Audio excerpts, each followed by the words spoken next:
आम शरीर गोटे ऊर्जा द्वारा परिचालित आज पर आयुर्वेद एंड योगिक साइंस शरीर गोटे ऊर्जा द्वारा परिचालित एवं चारोटी स्रोत द्वारा आम शरीर को ऊर्जा मिलता है। ता भीतर गोटे स्रोत है निद स्लीप। जदि आम गभीर निद नौचे आम शरीर में ऊर्जार प्रभाव बढ़ुची एवं ऊर्जार प्रभाव बढ़िले तार तार बेनिफिट्सटा आमर माइंड ऊपर मध्य पड़ुची से भी पॉजिटिव ऊर्जा जिते बढ़ुची तार इफेक्टटा आम माइंड ऊपर पड़ुची।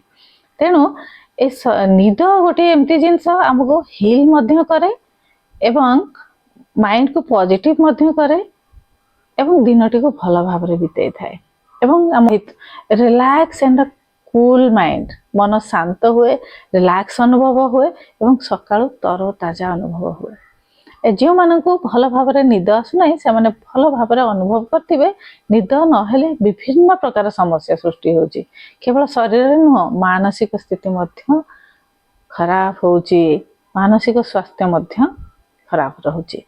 तेणु गभीर निद नित्यांत आवश्यक। आज आम चारोटी पैटर्न जानिबा जहाद्वारा आमको गभीर निद आसीबो है ना।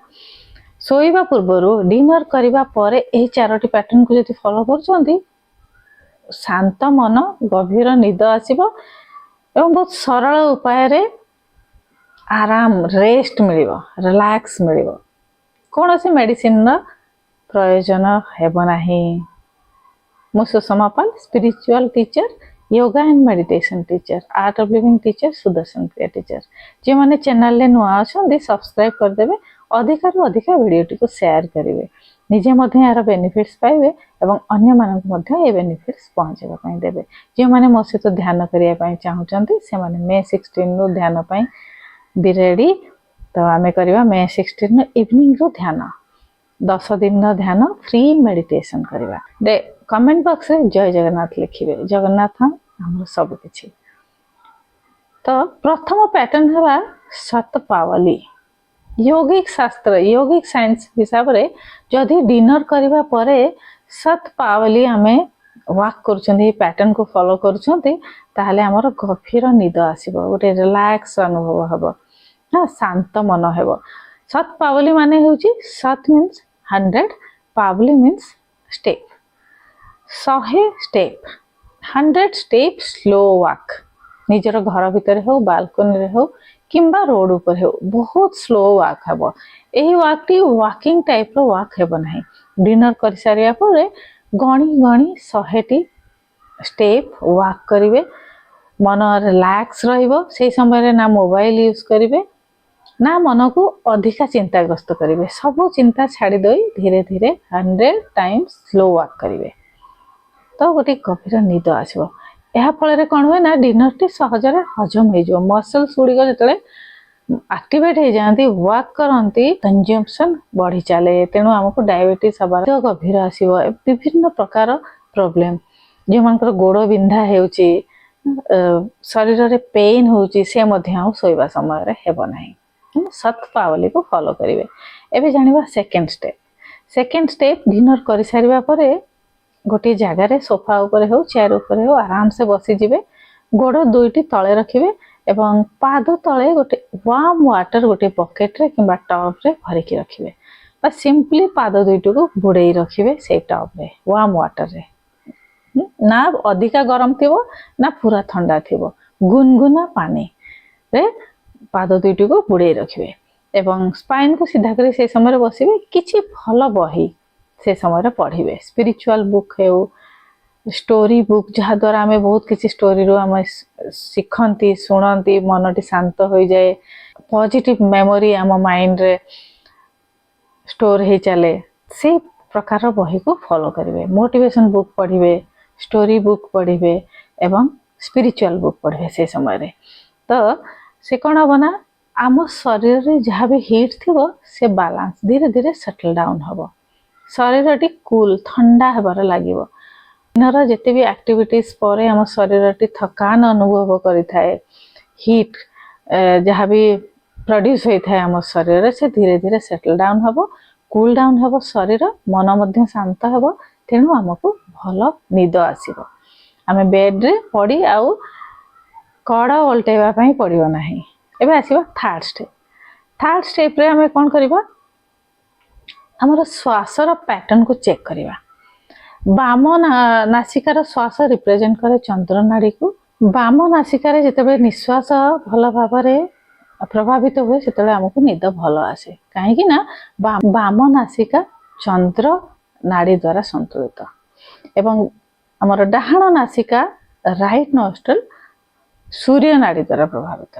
तेणु डाहाण नासिकार निश्वास प्रश्वास जितेबाला अधिका प्रभावित हुए से आमर सूर्य नाड़ी एक्टिवेट होता है एवं बाम नासिकार जितेबाला निश्वास प्रश्वास प्रभावित हुए से चंद्र नाड़ी एक्टिवेट होता है। तेणु आमको चंद्र नाड़ी एक्टिवेट हेले आम शरीर शीतल हुए, कूल डाउन हुए, तेणु आमको भल निद आसे। आमर बाम नासिकाटी एक्टिवेट अच्छी ना डाहाण नासिकाटी एक्टिवेट अच्छी ताकू जानिया पई सिंपली दुईटी फिंगर रे आमे श्वास नेबा एवं श्वास को धीरे धीरे बाहर को बाहर करबा। केउ नासिकाटी एक्टिवेट, केउ नासिकार श्वासटी प्रखर अच्छी ताकू चेक करिवे। ताकू संतुलित करिया पई सिंपल गोटे प्रोसेस, सीधा होई बसिबे, स्पाइन को सीधा रखिबे, आखि बंद करिवे, डाहाण नासिका को बंद करिवे, श्वास नेबे, धीरे धीरे श्वास नेबे बाम नासिका रे, किछि समय श्वास को होल्ड करिवे, धीरे धीरे श्वास को बाहर करिवे। पैटर्न को 10 रु 20 थर करिवे। फल श्वासटी आमर संतुलित हो जिवो एवं बाम नाड़ी चंद्र नाड़ी एक्टिवेट हो जिवो, तो निद भल आसीबो। ये थिला थर्ड स्टेप। एवं फोर्थ रे हमको ध्यान देवार अछि।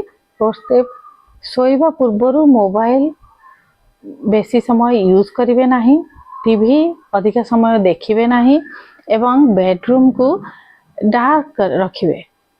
गोटे स्मूथ लाइट बेडरूम रो आसीबा उचित। बहुत गुडे लाइट भितरे सोइले निद हेबो नाही, किबा गोटे तीक्ष्ण लाइट जैसे red colour, blue, red colour, green colour एभली लाइट जति बेडरूम रे अछि से मध्ये निद को प्रभावित कर देबे। लाइट बिल्कुल नथिले भलो। आ जथि भी जो मानकर अभ्यास अछि स्काई स्मूथ लाइट गोटे धीरे से निजर बेड पाखरे बेड लैंप को यूज करिवे एवं खिड़की पंखा जहाँ भी चलुचंदी ऋतु हिसाब रे सीजन वाइज जहाँ भी यूज करूचंदी, किंतु बाहर रो फ्रेश एयर टिके आसीबा पई देबे।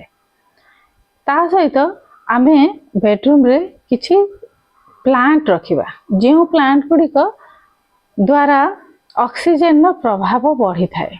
जो प्लांट गुडी को अंगारकाम्ल को नेई ऑक्सीजन को छाड़ती से प्रकार रो प्लांट आमे बेडरूम रे रखिबा उचित। तेणु मनी प्लांट एवं बहुत गुडी प्लांट अच्छी जो गुडी को आमे बेडरूम रे यूज करि परिबा। प्लांट रखिबे बेडरूम रे एवं स्मूथिंग लाइट रे सोइबे, देखिबे गभीर निद आसीबो एवं सब प्रकार बेनिफिट्स पाई परिबे। सोइबा पूर्वरु 5 मिनिट्स हेउना काहेकि सोइबा पूर्वरु ध्यान निश्चित भाव रे करिवे। 5 मिनिट रो ध्यान भी बहुत हेल्प करे।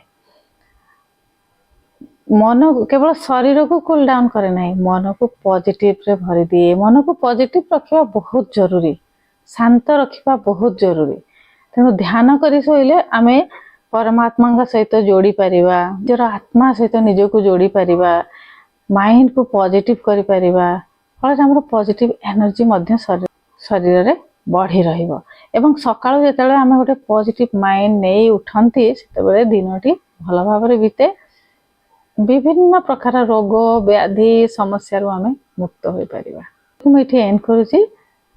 सब्सक्राइब करिवे चैनल ले, जो माने नुआ अछांदी शेयर करिवे वीडियो टिको। पुडी गोटे नूतन वीडियो नै मु आसीबी। Stay healthy, stay happy. Morning 7 o'clock।